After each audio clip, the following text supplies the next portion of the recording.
What up, Greater Long Beach? Welcome back to the Press Telegram. It's Chris. And Tyler, and this CIF football video is brought to you by Naples Rib Company, the perfect place to cater your next event.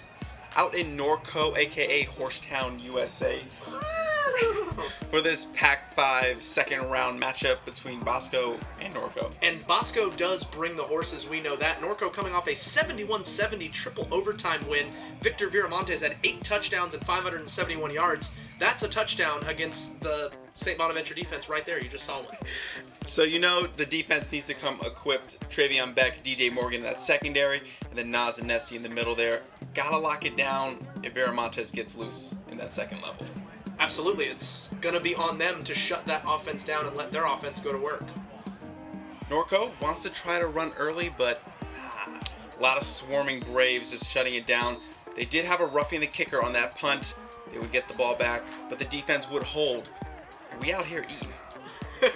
Mo Tavita with the sack. Eating more than most, probably. Norco tried on the ground. Bosco, they go to the air. Josh Rosen to Joey Chenoweth, who's becoming one of his favorite targets. 21 yards as he gets dragged out of bounds there, and the Braves are on the move on their first drive. And Rosen not just going to Chenoweth, he's spreading it around on this drive. Hits Jared Harrell here on 3rd and 11. Picks up 12 yards to keep the sticks moving. And then, this is just a nice, Rosen's going to avoid the pressure, steps up, looks down the field, and fires a laser to Chenoweth. And that's why he's chosen Rosen. It is. That was just Manning-esque, stepping up in the pocket and delivering the throw. This is kind of rare. Normally, when 5 gets by you, it's a Sean McGrew touchdown, but they bring him down from behind.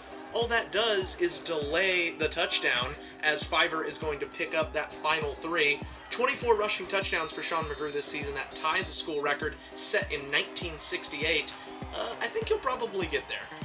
Yeah, I'm thinking he's going to break that one, and it's a 7-0 lead for Bosco. Very impressive season so far for the junior. After another Norco punt, Rosen and offense keep rolling. He's going to hit Kalen Franklin here, down the middle, 31 yards, big pickup for this passing game. And then after an incompletion in the red zone, number 19, Rosen's going to go right back to Chenoweth. He's going to get the grab, fight through the contact, and barrel his way in for that 16-yard touchdown. Joey, don't call me Kristen Chenoweth, as he can't wait to get that helmet off. I don't need no stinking helmet. It's 14-0, baby.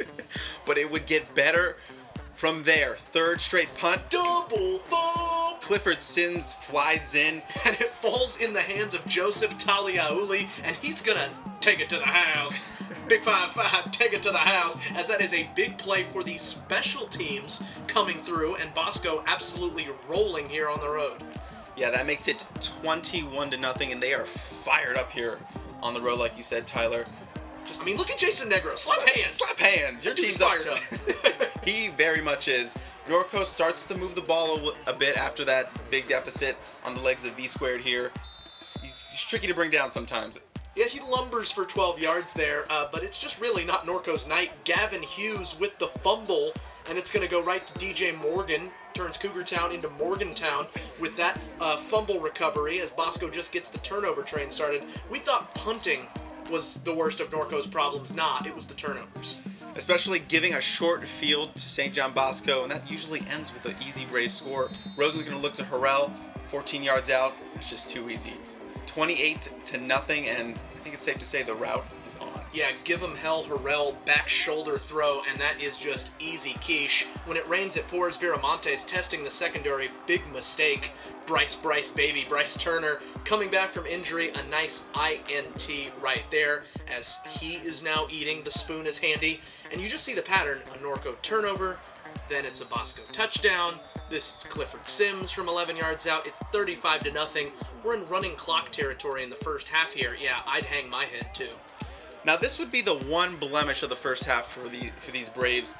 Can't hold V2 down for long. 77 yards. I don't know how he did it. He broke like 30 tackles on the way to the end zone. And that's a 35-7 lead for Bosco. I mean, they'll still take it, but they weren't happy with that. The lone bright spot for the Smurfs, I mean, yeah, he found his way through, and then after forcing a Bosco punt, Norco trying to get some momentum going, moving the ball late in the second quarter, but they try to get a little too cute. Jordan Borgardis with the throw. It's picked off by Michael Tolliver. Michael right there to get it done as the Braves get yet another turnover from their defense and have that 4-score lead at halftime. Bosco crowd loving it, feeling a semifinal ship, but they have to close out, and that's exactly what this defense would do, not letting him get any momentum. Another trick play.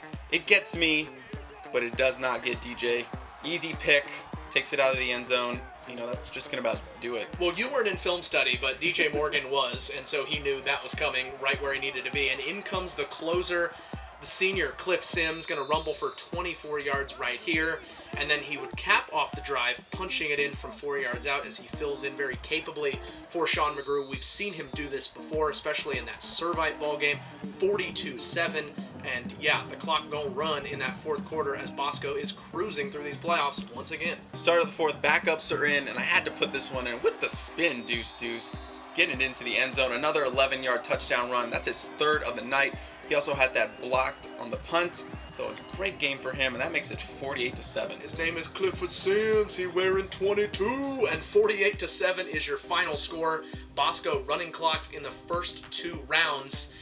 Do not predict a running clock in the semifinal, because just like 2 years ago, it's St. John Bosco, it's Long Beach Poly, it's going to be at Cerritos College, not at Vets. Braves fans, check the humidity for the night of that game next Friday.